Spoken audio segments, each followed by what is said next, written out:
Great class of junior gilts to get us started here on the female side of things. And while not very big in numbers, certainly deep in terms of quality, I opted to start with entry number 26, if you're following along on your screen there.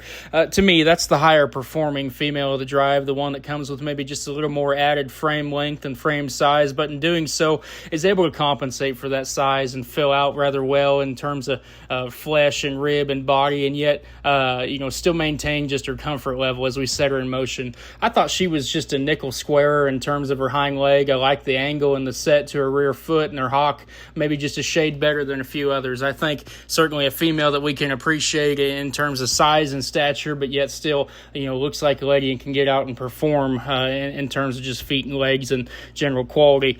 Second in this drive, I like entry number 25 there. Undoubtedly the stouter option when we're just comparing bone and foot size there and what we're working with at the surface of the livestock there.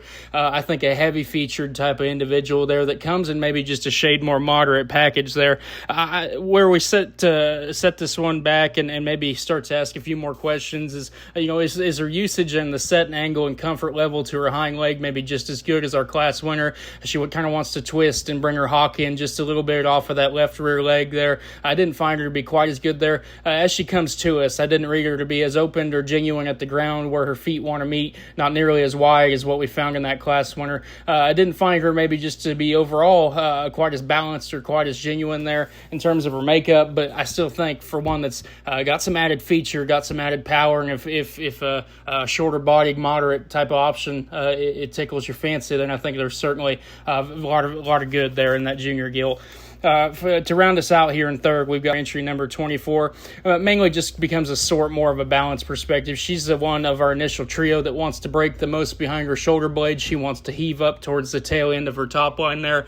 I don't find her to be just as comfortable when we set her in motion in terms of her length of step off of her rear skeleton or in terms of just her squareness off the back of her rump there. But I think, yet again, another one, moderate in terms of her kind, very good in terms of her flesh, obviously shows very good breed character in terms of her head and her neck there. She is one of the smaller ones of this particular age group in terms of size and maturity there. I think still can make a very nice gilt for any cooney breeding program on down the road there. Very nice class of junior gilts.